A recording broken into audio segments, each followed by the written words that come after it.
Oh, there we go. There's the humans. Yes.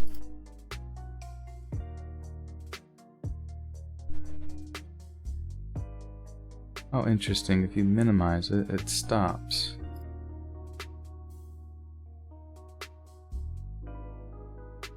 Okay, I guess I'll just have to keep it like that.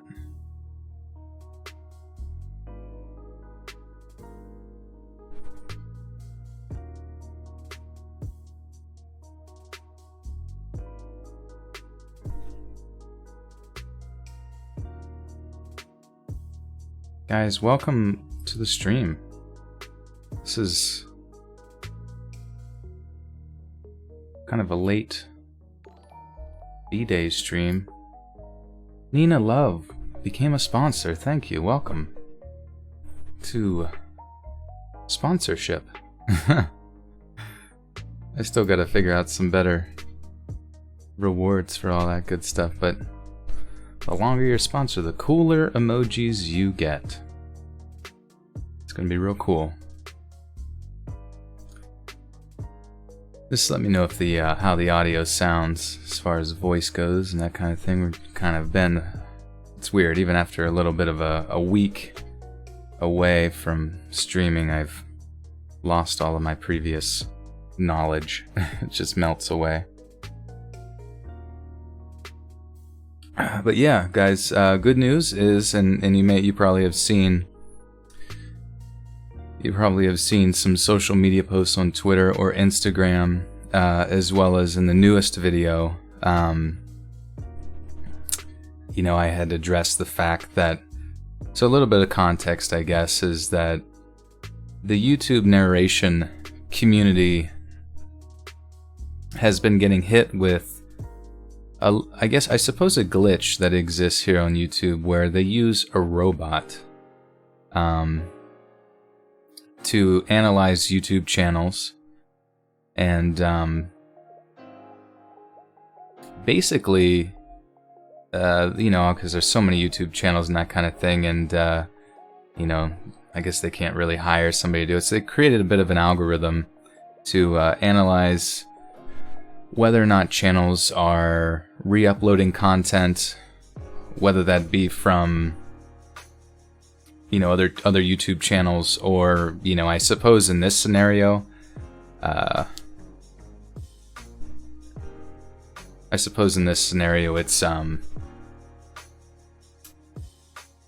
least from what I've been told from other people, is that like they create a transcript from all of the words that you speak in, and if that transcript matches aggregated data from Google's other websites that are featured on Google, such as Reddit, Listverse, things of that nature, that aggregated data comes off to YouTube as the aggregated data gets shows up as a kind of like a duplication situation, and basically it ends up kind of screwing over channels who have permission to use stories from Reddit, because the bot thinks that you're just like recycling content or things of that nature, when in reality, Reddit is kind of what we use to congregate our, not congregate, but I guess bring together our content that you guys submit, the stories you submit and that kind of thing. So I was hit with that, and I had gotten demonetized. And that was really scary, because I was going to come home, I guess it was Tuesday, on my birthday, the official birthday, and stream. And it was, it was such a good day up until that point, and then I saw that, and it was just like my world, was essentially, collapsing around me in a little bit of a way. And and basically at that point I was like, okay, other channels have been through this, I can get through this as well. I'm going to need my audience and my subscribers to make a stir, to make some noise, to get YouTube's attention. And you guys did absolutely that and got their attention, and I talked to people on YouTube through their chat system, and they looked into it, and in less than 24 hours I got my monetization back.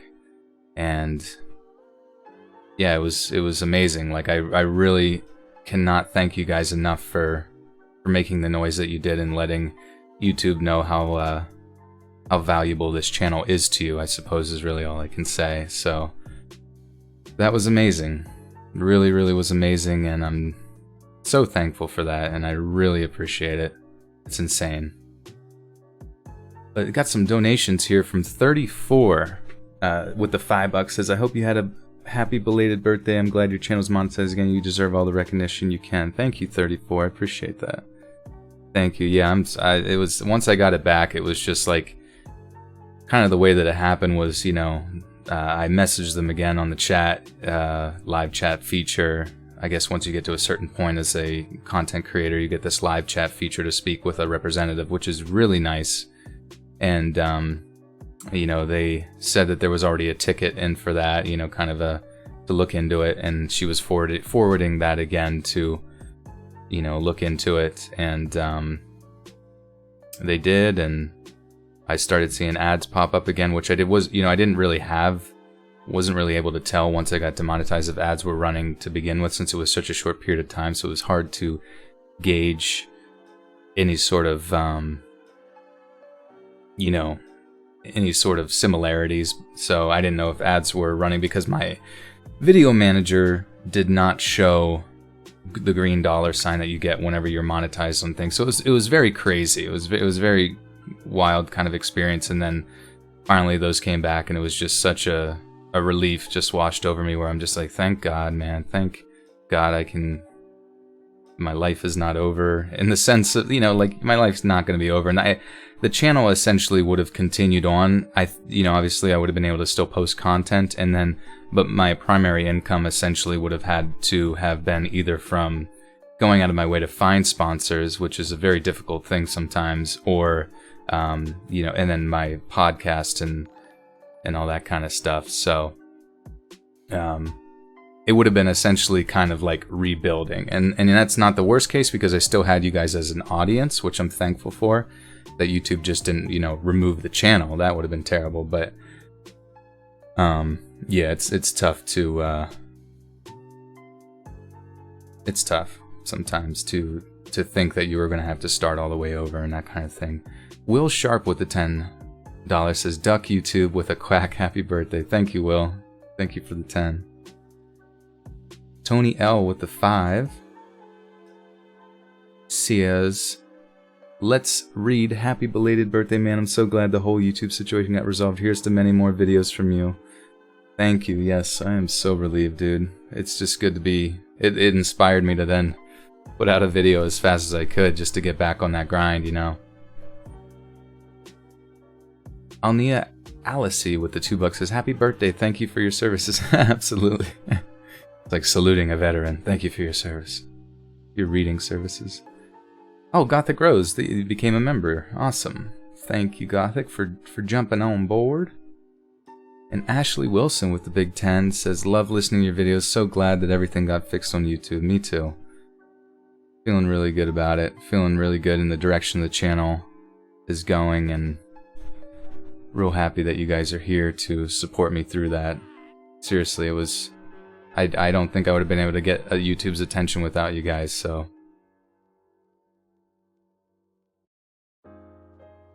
Oddly enough, it seems that, yeah, these big corporations, they need, with these robots... Imagine if the entire, like, I don't know, judicial system was just decided by, like, a robot, that would be... I could see that being some sort of dystopian sci-fi novel or something like that. Everything's just decided by the almighty robot.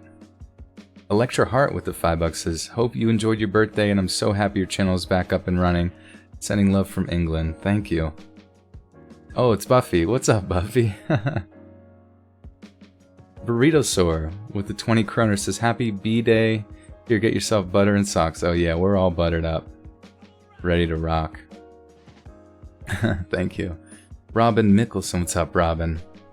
Just so you guys know, the art that you're seeing in the background right now, that's done by Mr. Robin. He's a very, very talented fellow, and donating 20 kroners as well, says glad issues got resolved. What a B-day you had. Yeah, it was so good, you know. I was eating lots of sugar and all that good stuff, and then it was just like, you feel your heart sink, and you're like, oh my god. You know, emergency, Will Robinson. Emily with the 10 bucks. That's his happy birthday. Thank you, Emily. Thank you so much. I appreciate you. Were so supportive you've been so supportive on Patreon, and I just really appreciate, all the positivity you guys send. It really does help a lot, and it's amazing. Garrett Wiseman with the 10 says, happy birthday, you big baby. Just kidding. The Let's Read army was here. I loved how you did the opening. It was like a dream. Yeah. It was essentially like a dream. Like that day felt like a bad dream. Like it just like came and went, It ended bad, and then I woke up and it was over, and I'm like, oh, okay. It's a nice thing to wake up to. And Anani Mouse with the 5 says happy birthday. Thank you, Anani.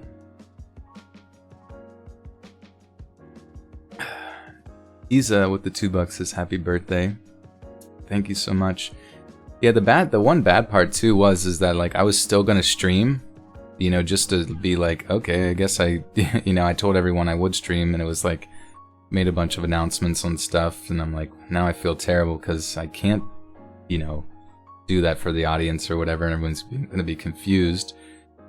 But whenever they completely demonetize you, it was like the first message I got was that my channel memberships were on hold, and that was really confusing. And then I saw that like it was completely demonetized, and I was like, oh my god, you can't even receive super chats anymore. So it was just like, I'm like, wow, they just completely cut you off, which really sucks. Forever Unicorn with the 5 says, lots of love from hell, aka Lower Alabama. Lol. Oh my god, I can't imagine how hot it is down there right now, or how hot it gets in the summertime. Christy Withers with the 10 says, happy belated birthday, glad to hear all is well. Me too. Feeling good. I also added a little bit of a countdown timer as well. Hey, thank you, Rooks. Appreciate that. Yeah, that skeleton is dancing.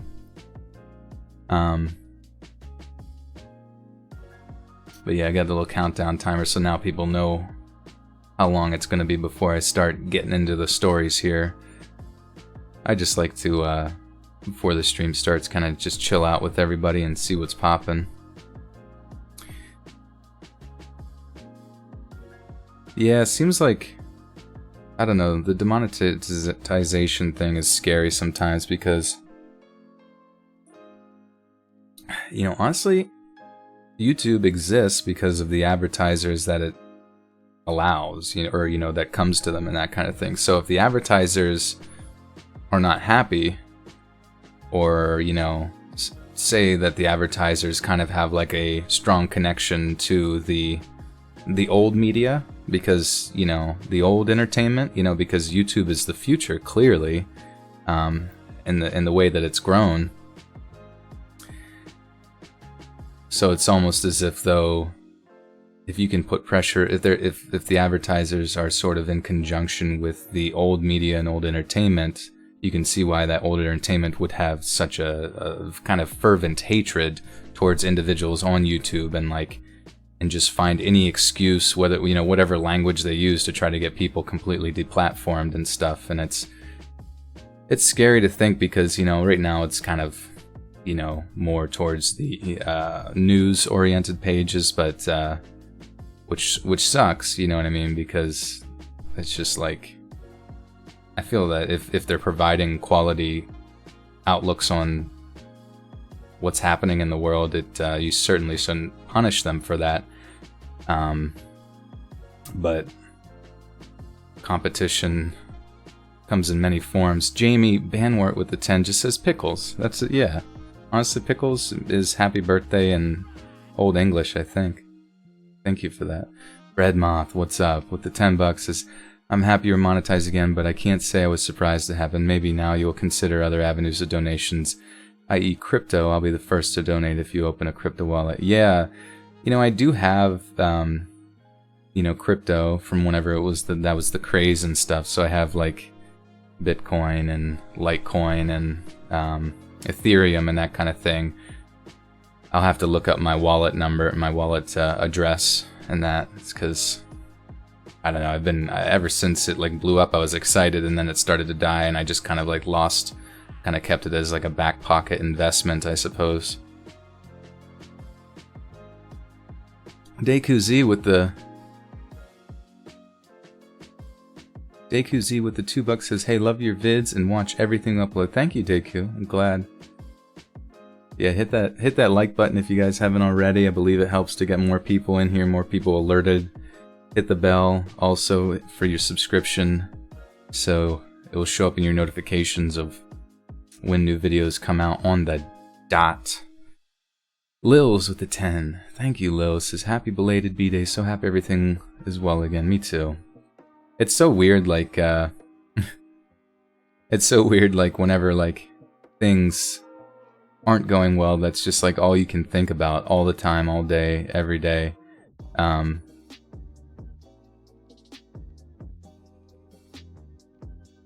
And then the second, like, things go well again, it's like, you know, you go back to complaining about just really, really pointless stuff. Like, I remember I was, like, at that point, you know, and then I was trying to make, like, a post on Instagram about it, and then I was having difficulties doing it with, like, troubleshooting, and then I was complaining about that, you know what I mean? So it's funny how we just sort of, like, pulled ourselves back to the kind of status quo of being upset about literally anything. But that was a huge weight off my shoulders. It was just like, I don't know. It kind of felt like seeing everything you work for just be like stripped away from you, and it made me feel very, very vulnerable. Cherry V with the $2 says, "Happy birthday." Thank you. Oh, how old am I? I am 29 years old now, which is crazy how fast time goes by, but hey, you just gotta keep getting better every year, you know? Whatever goals you have, just hit it. Hit them goals. Hit them gains. Gains IRL.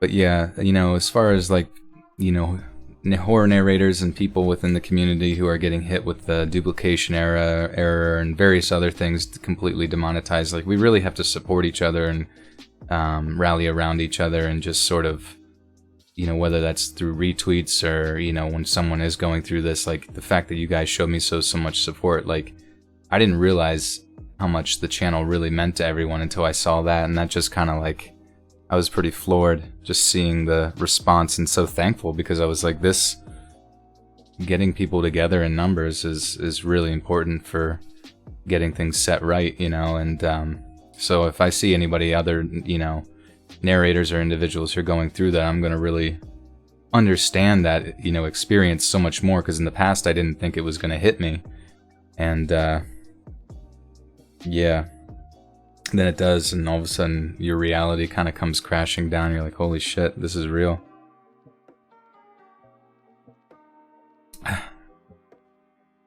The Discord squad is here. Yeah, if you guys want to join our Discord, everyone's usually in there almost every night doing a bit of a chat, some voice chat, and just getting to know each other and having fun. And they'll play games and stuff like that. So join the Discord down below. It's a good time. You might get to chat with me in a not so formal sense.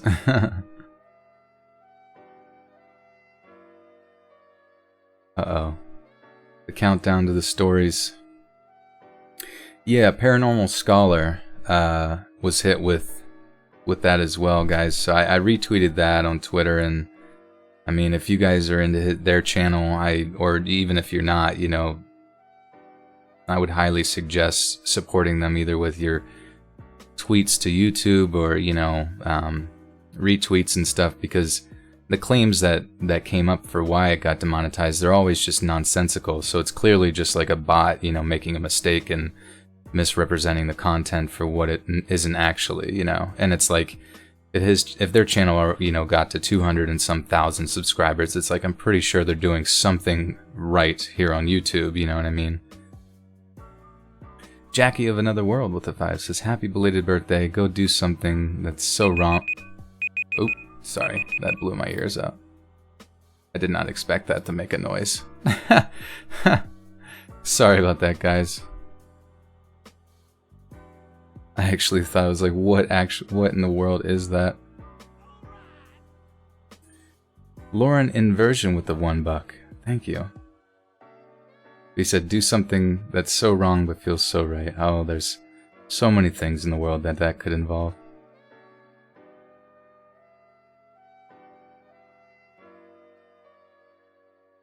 Well, guys,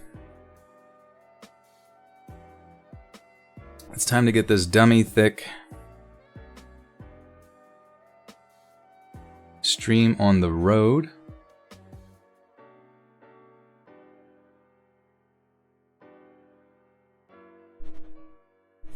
Now, these are all subscriber stories submitted from you. If you yourself have a story, definitely the link's down below as far as for the subreddit, which is reddit.com/r/letsreadofficial. That's linked down below, and yeah, you might even see your story on the next video. And if you see your story being read right now, give me a shout out. Let me know I'm doing it right. And if I have any qualms with it, don't take offense, because I'm always complaining about something. Dummy thick.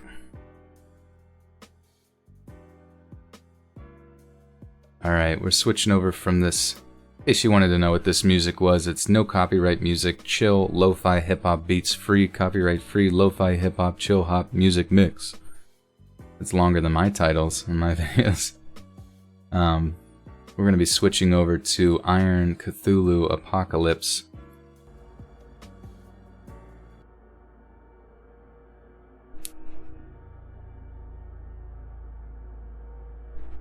Cassandra Wright with the $2. Thank you, Cassandra. And Breadmoth with the 2 says, "DM me your Ethereum Litecoin address sometime." Yeah, hopefully I can find it. I have one of those wallets, and my friend set it up for me. And if he dies, I'm not going to know how to get my monies.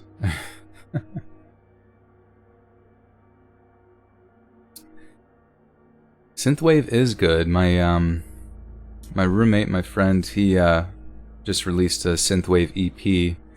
You can hear one of those if you go to my Instagram. It's one of the main posts there currently. But yeah, if you're into that kind of thing, I know I am. I love Synthwave, man. I love Comtrues, Mitch Murder. Mr. Kitty has some stuff that's very similar to that. Mr. Kitty and Pastel Ghost. I guess they're not necessarily synthwave, but they're kind of part of that same sort of subgenre of different artists. The Midnight, what is it? The Miami 1984. Something. It's all like 80s like style stuff, but it's also all synth, modern electronic stuff, and it just sounds awesome to me. Your taxi driver with the $2 says, "Keep up the good work." Thank you, taxi driver. Where are you taking me tonight? What sign am I? I am a Gemini, my friend. We got a few other Geminis here, huh? Yeah, Trevor Something's good too. I love Trevor Something. Baby, baby, baby, baby. He just says baby over and over again. But yeah, a lot of people, whenever I went through that during that day, a lot of people went over to Patreon to support there, which I'm really grateful for. Like, the whole Patreon itself, I think, went up like over $100, which was insane to see. So I was really thankful for that. Basically, right now, I just have it set to like $1 or more gets you early access to the audio. So when I'm done recording here and I edit it together, I'll just bring it right over the complete MP3 file. You can download it directly to wherever device you want or whatever, and it's yours to keep. Hopefully not sell, but you know. And but I also understand that if individuals had supported more on Patreon and they want to like take back what they supported because, you know, the situation is no longer, you know, dire, you know what I mean? I will understand that too. So don't feel bad if you feel inclined to do that, you know what I mean? Because I know, you know, you got to look out for you and yours first, obviously.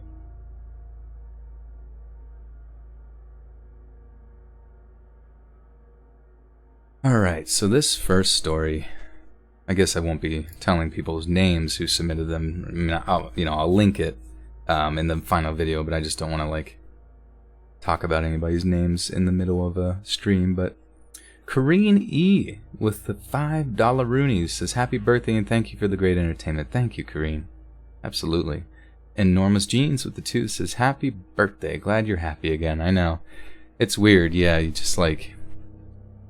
It made me realize just like philosophically like just how unbelievably vulnerable I am here on YouTube with different stuff, and just how I'm going to really have to diversify where, you know, my income is coming from. Like obviously the podcast has been doing a lot better, but you know, maybe even going out and finding advertisers myself, like so I can negotiate prices there and all that kind of stuff, because apparently, you know, with a channel this size, you can get a sizable chunk per video, and as long as you guys, you know, I'll try to read if I do something like that, I'll try to like narrate the advertisements in a way that's not too intrusive to your sleep, because I know that that's important to some people with these videos.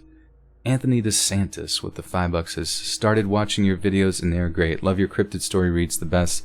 Also, your birthday was the day before mine. Crazy. That's awesome. Yeah, the cryptid stuff is really cool. Ricky Cole with the 2 says, happy birthday. Love the channel. F you too. Oh, yeah. Yeah, it's tough. It's like, a lot of people think that,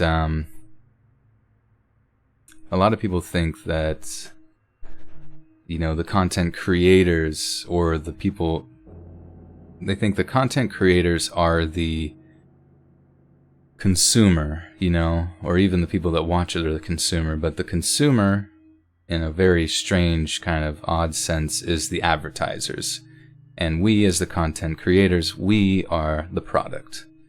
You know, now they give us some seed to keep us feeding, you know, so we continue to pump out eggs, golden eggs, mind you, but... yeah, so whenever you start to see stuff like that go on, it's sometimes us as the content creators have to realize that we are not the priority in the grand scheme.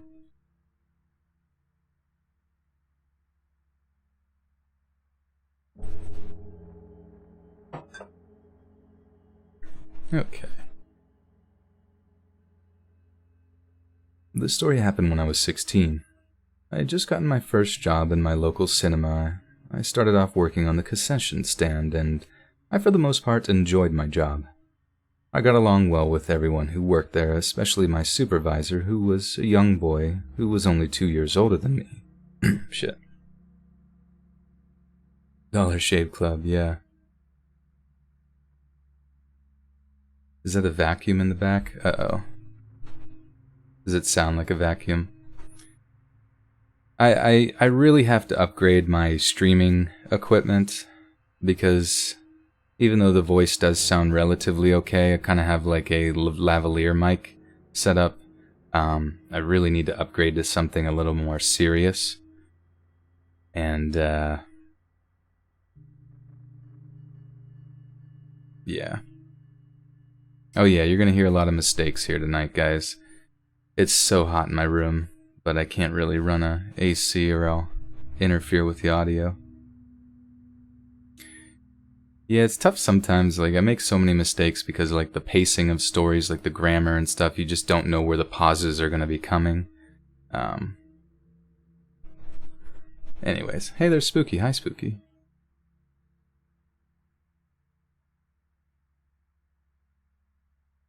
I got along well with everyone who worked there, especially my supervisor, who was a young boy who was only 2 years older than me. We'll call him Tim for this story. Even the management team was good and really friendly, especially my one manager, who we'll call Sam for the sake of keeping his identity a secret. I had been working there for about 8 months. In the process, I turned 17. When all of this began, one night I was put on the work the close shift. This was a mistake on my GM's part, I later find out. I didn't complain and worked my shift. Cleaned down didn't take too long, and me and my other college were... Wait, what? Oh, colleagues. I bet she spelled college, okay.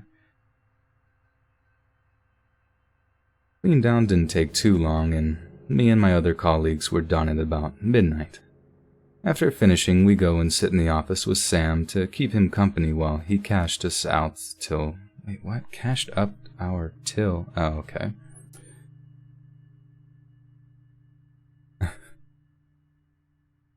After finishing, we go and sit in the office with Sam to keep him company while he cashed up our till to make sure it was all correct.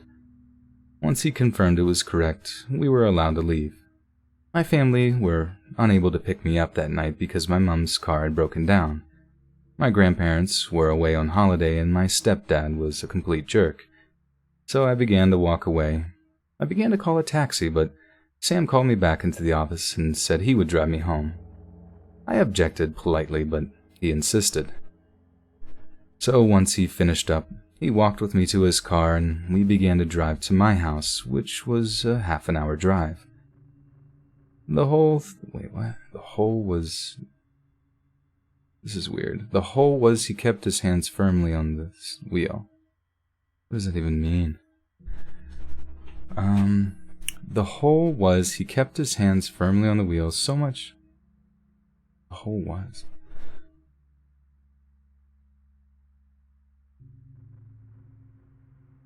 Okay. The whole time, he kept his hands firmly on the wheel, so much his knuckles were almost turning white. "Let's put on some music on, shall we?" he says. He had a weird tone in his voice, but I just nodded my head. It was nice of him to give me a lift home, so I'm not reading into it. He put on some weird kind of music, which I could only describe as sexual, and I could feel him looking at me all the time, every time I turned to look out the window or to look at my phone to message Tim. "Who are you texting?" he asked with a bit of a harsh tone. I was taken aback, as he had never really used that tone in the 8 months that I had known him. Even when telling people off, he still sounded sweet. "Oh, I'm just messaging Tim. We both want to go and see that new film, so we're about to go tomorrow," I say, still confused. "Oh, like a date then? I'd watch out for Tim if I was you. He's a player, and he's not going to appreciate the amazing and beautiful girl that you are," Sam says, beginning to sound really jealous at this point. I now feel super awkward and looking out the window the whole ride home.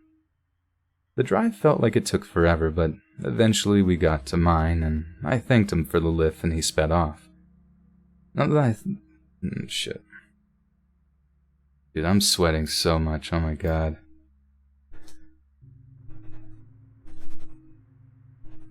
You'd rage quit the internet trying to read out loud. Yeah, it's tough sometimes, especially it's so weird because like the ones that get upvoted on the channel, like I never understand.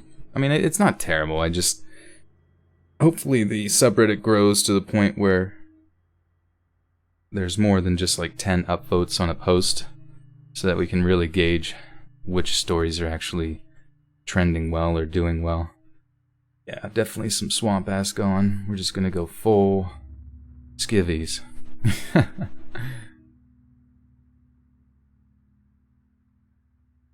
You know why you can't see the future? You don't have 20/20 vision. Aiden Shirley with the 2 buckaroony says, "What up? What up, Aiden?" Oh my god. Cashy.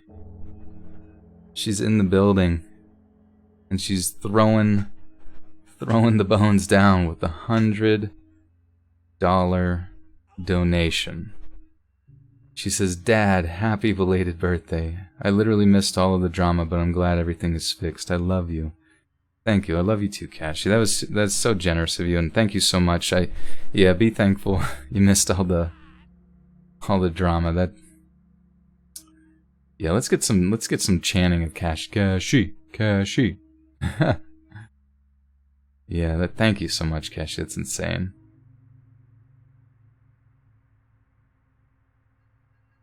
I feel bad. I want to ask Cassie how the Raptors are doing, but I don't know anything about basketball, and I feel like she's going to tell me they've already been knocked out or something.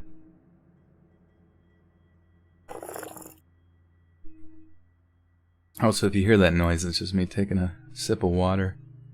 Everyone always thinks I'm hitting a bong or something. I ain't about that life. Yeah, Cassie just has like a room in the back of her house that's like Scrooge McDuck, where she just swims around in a bunch of gold coins.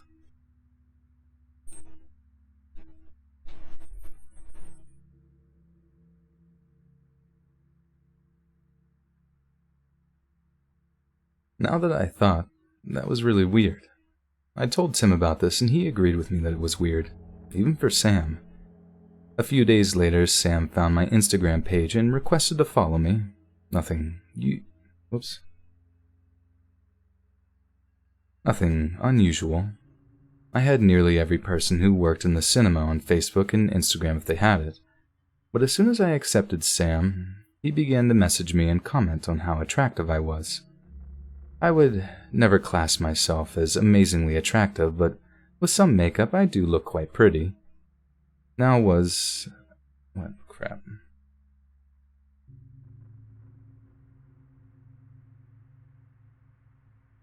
You winning out there? Good, Cassie. I'm glad the Raptors are doing well. We're done. We're done with the Golden State. It's like the Patriots, you know? You just need a break.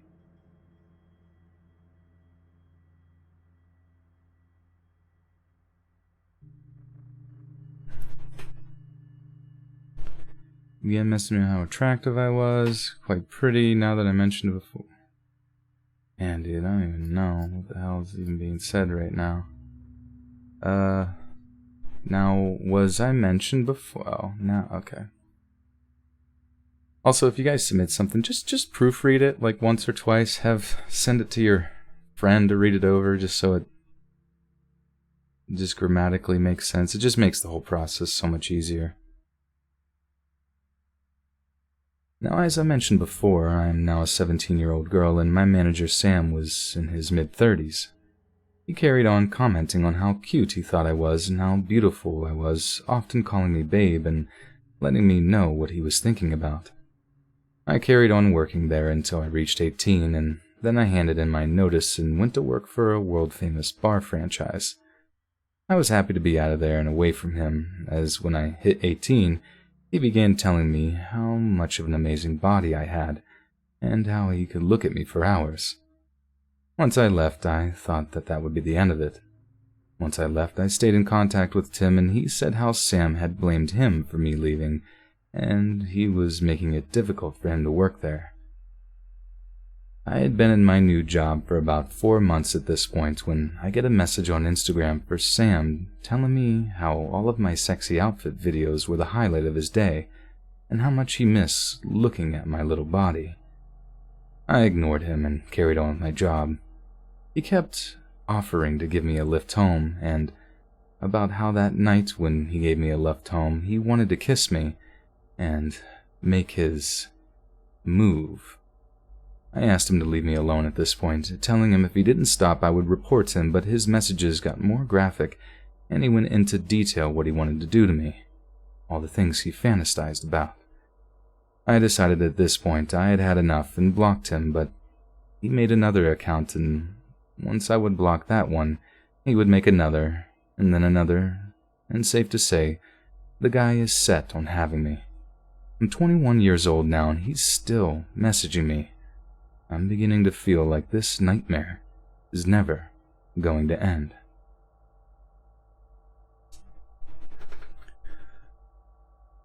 Oh man, yeah, thank you again, Cash. I really appreciate that. Garrett Weissman with the 2 buckaroonies says, or proofread it like 7 times just to be sure. No, that's my fault. And basically what happens when I pick the subscriber stories is I kind of go to my subreddit the day of. Everything's kind of last minute for the most part. And then I kind of sort the stories by, most popular within the past week. And yeah. So it kind of my hope is eventually as it starts to kind of as it starts to grow, I hope that like more of the stories, like the upvotes and stuff, will reflect like solid writing and that kind of. It's kind of like how Let's Not Meet and Our Paranormal. A highly upvoted story is usually pretty decent, which is good.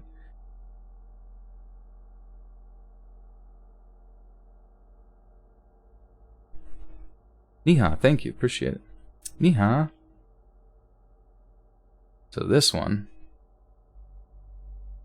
Pro tip: reading your own story out loud helps you edit your own stories for posting. Absolutely. That's how that's kind of like how I go about. If I remember writing anything, I just kind of have to read it out loud a few times. Otherwise, I read back through it and I'm like, am I actually dyslexic right now? Just like forgetting every connective, spelling everything wrong, and just forgetting connective words, and just being like, I guess my brain works way faster than my typing can keep up. Swedish Mom says, Rose, what's that after your name? So Rose is a member here. You'll see if your screen's not full screen. Jeez, that's number one. That's a burp, or not a burp, but a squeak. Somebody log that. Oh yeah, Gothic, I'll follow you on Twitter, thank you.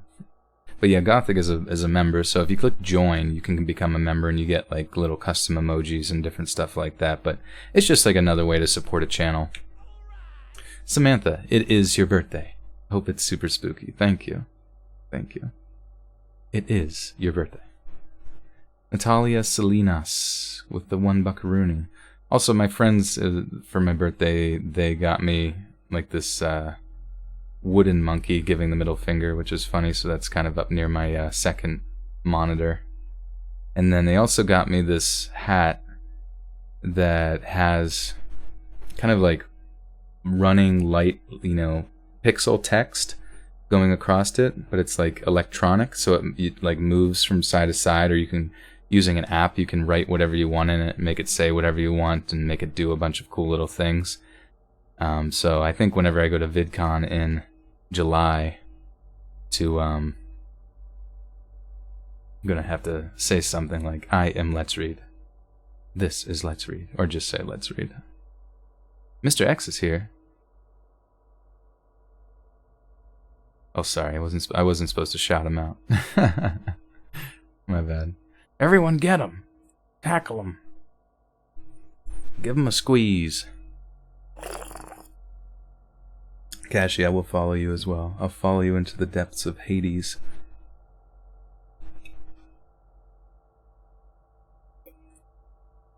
Breadmouth, I got it, or they got it in Florida or something like that, so probably just one of those like novelty shops. I'll have to post a picture in the Discord so you can see it. Garrett Weissman became a member. Alright. We're just stacking them. Stacking bodies. Spooky, upset you can't go to VidCon. That's okay. Yeah, save for that house and save for the house, and honestly, yeah, I'm excited just to like go in there with Blame It on George, who actually lives near there, and then that creepy reading. We play video games together and stuff, and it's gonna be cool to see those guys in person for the first time. If Mr. X is here, you probably remember whenever I met up with, Axeman cartoons and Horror with Heidi and stuff, up in Boston, and that was just so much fun. So it's really fun, like creating friendships and stuff online, and then just actually meeting up with people later. It's just like such a surreal experience. Like, holy shit, this is this person that I've been sending memes to every day for my entire past 3 years, and they are a real human being. Fancy. What is a member? If you ever get on... Oh, that'd be sweet, Kashi. Yeah, if you could go, that would... Unfortunately, Canadians not allowed. Just kidding. But yeah, the members basically like being a subscriber on Twitch. You know, you may have seen people on Twitch become subscribers to channels, and it's just people who like stream consistently. It's just like a way to, I mean, there's different like tiers to it or whatever. Rather than donating, you can become a member and unlock emojis and just different appearances, or this, if the channel ever gets large enough, which it might take quite a bit of time to get there, eventually maybe the chat can be like subscribe, or member only chat mode, or kind of thing, which sometimes they, like, if you go watch Shroud, who's really good, he'll have, or like Ninja's the big one or whatever, and just subscriber only chat mode, and I'm sure he does other stuff as well. But if you guys have any ideas for what I could offer for the members and stuff, you let me know. I'm always looking to up the stream game, which I was talking to Mr. Xtremes, and he's giving me a lot of ideas for hardware that I need to invest in for, mic quality and stream quality and stuff. And my roommate actually has like a really good microphone that's analog or whatever that he got for his streaming, and then it goes into a Focusrite, which I guess, cleans up the audio and translates it to digital USB and all that. So my thought is, maybe I'll give his a little bit of a whirl, and if I like it, perhaps make the investment. Oh yeah, Corpse Husband is back, so he has a new video if you have not seen. And I actually, on my way over to a friend's house, I listened to the whole video, and it was like 2 stories, and they both were actually really heavy stories, like people dying and shit. Okay. So this is called Nearly Kidnapped. It was a cold and rainy night. Very cliche, I know. And I was just sitting watching TV on my couch and relaxing after a long and stressful week of work. It was about 11 p.m. when the knock at the door happened. I ignored it at first, but whoever was on the other side kept on persisting and kept on knocking louder and louder, until I unlocked and opened the door and asked the man what he was doing at this time of night and why he was knocking so loudly. He responded saying, "Hey, a place to stay tonight." I should probably add he was a 6-foot average build Caucasian male who was in a notorious gang known as the Mongrel Mob. I could tell from his tattoos he had on his face. So when I said no, and that he couldn't stay here, he tried to persuade me that he was a decent guy. And then when I said no, he said, "Oh, come on. You're not scared, are you?" Almost immediately after he said this, he tried to lunge inside my house, but stopped at the doorframe. This was extremely weird and gave me chills, as New Zealand is a pretty safe country, and we really only have meth heads and the odd murder here and here. Natalia Salinas with the $1, thank you. And Lauren Iverson with the $1 buckarone. Gracias.